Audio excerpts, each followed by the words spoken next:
Hey, what up, guys? Just got done watching this movie. I just got in. I got the Vinegar Syndrome Black Friday package in the mail today, and the first one I wanted to check out was this movie called Fuji Jukai.mov, and it's a found footage movie from Japan, and I guess this is the first time it's been released in North America. And it was Vinegar Syndrome Partner Month or whatever this month, and there wasn't really anything I was interested, but this one caught my eye because I love found footage and I love Japanese movies and Asian movies in general. And actually, Japanese and Asian movies are pretty much my main interest in collecting nowadays. But anyways, this was right up my alley, and reading it, it sounded dope. And I'm not really the hugest fan of Bleeding Skull. Nothing against them. I think they're dope. I think they make, as far as like their attention to what they do is dope.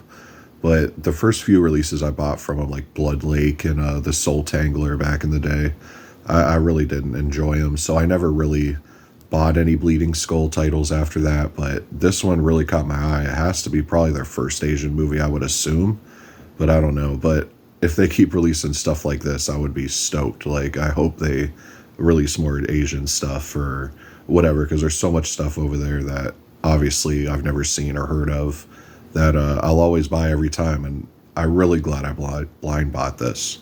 And it is sold out on their site. I think it was like one of the few to go first, but they'll restock it, I'm sure. And when it does, I definitely recommend picking it up, especially if you like found footage movies like Blair Witch or something like that, especially if you have interest in the Blair Witch like fan theory, because this movie is pretty dope in that regard. Like, it goes a certain way and then it changes, and it caught me off guard for sure. Like, I guess you could call it a twist, I don't know, but it caught me off guard, and it was super dope. And the vibe of it has a really kind of depressing vibe, but calming, if that makes sense. Like, maybe you got to be in the right mindset, but I watched this at like 1 a.m. just now, and it was relaxing, and it wasn't necessarily that creepy, but there were creepy parts in it. Like, they come across this village of people that wanted to commit suicide but never could commit suicide or whatever, so they formed this village.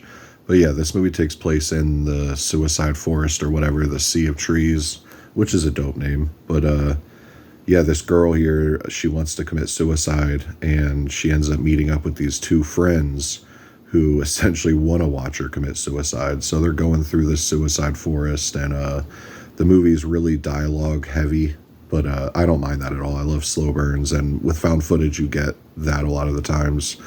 But yeah, I highly recommend this movie when it comes back in stock, because I want people to support it, A, because I want more of it, but B, more people should see it, because it's definitely an underrated found footage movie. And if you're an Asian fan, it's definitely going to be right up your alley. Now, it's not like crazy in your face, like say something like As Above or So Below or something like that. It's more like Blair Witch, like more slow burning, and it's just the atmosphere that's really creepy. And then towards the end, like the last 20 minutes are pretty dope, but that's how most found footage movies go. But the vibe of this is definitely unique. Like, the shots of the forest during the daytime are beautiful, and it's shot entirely on an iPhone. So the daytime scenes look really crisp, really good, really bright, but then the nighttime scenes look a little blocky and whatever, but that's the whole vibe of it. And it has a few special features, shockingly. Like, there's an intro that's only 2 minutes long from the director, but to get any kind of bonus features on movies like this is a win in my book. And you get like a partial commentary, which I'm curious to listen to, because there's things I'd like to know about this, like how many of the people being interviewed were real, how much of it's real, like, because there's a bunch of people, it's filmed mockumentary style, so you get interviews with like shop owners or people that patrol the forest looking for people that are going to commit suicide or whatever. So I'd be interested to see how much of that's real. And there's like an appreciation from one of the dudes at Bleeding Skull, which I watched. It was pretty cool, I guess. And then some trailers and photo galleries and a VHS version, which is definitely interesting. But yeah, if you see this in stock and it's $22, I highly recommend picking it up. But anyways, guys, peace.